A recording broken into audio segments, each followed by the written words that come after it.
Buenos días, profesor. Mi nombre es Diego Duarte y junto a mis compañeros Camilo Órdenes y Benjamín Jiménez presentaremos sobre los resultados obtenidos al analizar el intervalo de confianza e hipótesis tanto nula como alternativa.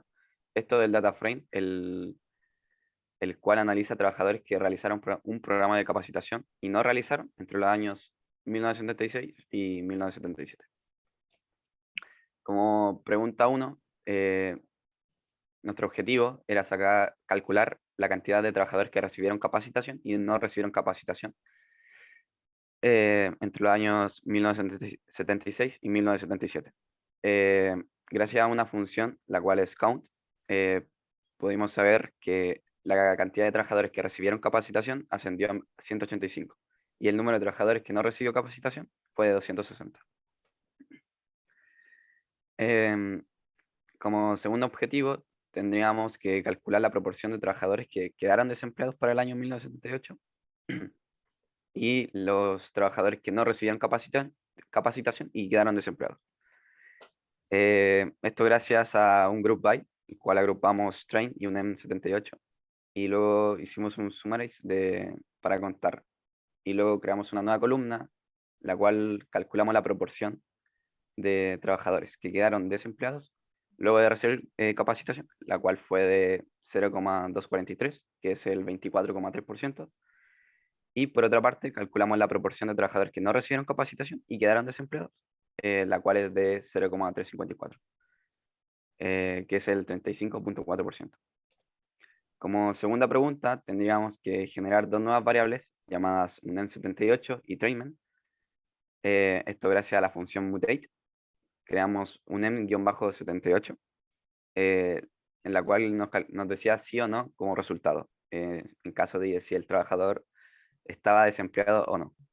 Y luego creamos una segunda columna, la cual es street, que nos decía, nos arrojaba como resultado trainment o control, o sea, si el trabajador había recibido o no capacitación.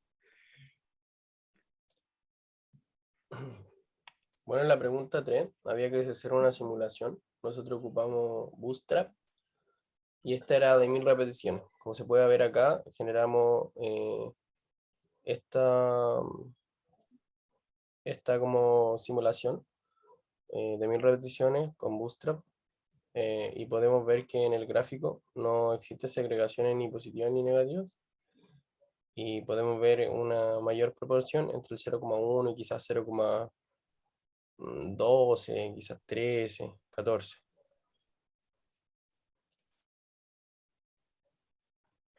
Bueno, en la pregunta 4, nosotros calculamos usando el método del percentil y usando un nivel de 90% la diferencia entre la proporción de desempleados, ¿ya? Y utilizando el método del percentil y haciendo el cálculo, eh, bueno, los valores se encuentran entre un 0,0387 y un 0,182.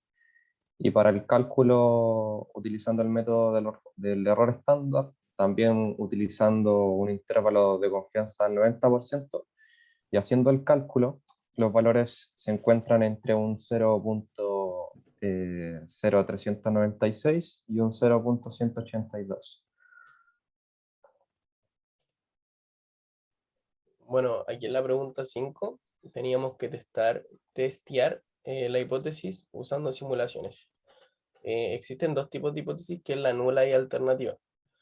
En este trabajo, en este estudio, se quería demostrar qué trabajadores recibieron capacitación y de esos quienes tienen más probabilidad de encontrar un futuro trabajo. Como investigadores vamos a establecer dos hipótesis, como dije anteriormente, la hipótesis nula y la hipótesis alternativa. La hipótesis nula corresponde a una afirmación contraria a lo que se pretende llegar en el estudio y es la hipótesis que vamos a pretender rechazar. Si contamos con la evidencia suficiente, podemos rechazar la hipótesis nula y confirmar nuestra investigación. Eso va a depender de nuestro p-value. Por el contrario, la hipótesis alternativa corresponde a la conclusión que queremos confirmar y demostrar como investigadores. Aquí vemos que nos dan diferentes proporciones. Vemos que tampoco existe segregación ni positiva ni negativa. Y hicimos una visualización de nuestro p-value que nos da un valor del 0,007. Ahora voy a explicar ese valor, qué significa y eso. para establecer nuestra hipótesis nula y nuestra hipótesis alternativa, vamos a decir que nuestra hipótesis nula significa que no aumenta la posibilidad de encontrar trabajo si el empleado recibió capacitación. Y estableciendo la hipótesis alternativa, esta significa que aumenta la capacidad de encontrar trabajo si el empleado recibió capacitación. Nuestro p-value, en este caso, nos da un valor del 0,007. Este valor siempre es aleatorio de producto de nuestra simulación. Pero lo más importante es que es menor a 0,1. Entonces este es un valor significativo. Esto implica que nuestra hipótesis muestra una confiabilidad del 90%. Como dije anteriormente, este valor va a ser aleatorio, pero lo importante es que sea menor a 0,1. Como el 0,007 es menor a 0,1. Mi compañero Camilo ahora va a explicar, va a decir qué hipótesis vamos a rechazar y con cuál nos vamos a quedar. Bueno, para la pregunta 6, testeamos la hipótesis de decir que a medida que los trabajadores tienen más años de educación y si recibieron o no capacitación.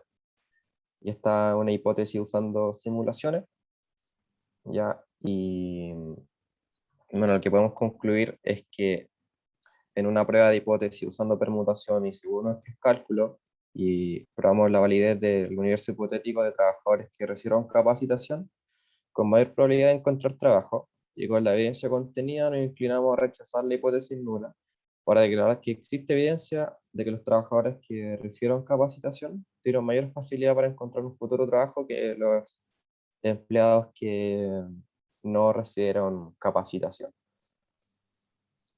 Bueno, profesor, esa fue la presentación. Como conclusión, quedamos en que aceptamos la hipótesis alternativa, debido a que esa decía que aumenta la capacidad de encontrar trabajo si el empleado recibe capacitación. Esta fue nuestra presentación. Muchas gracias.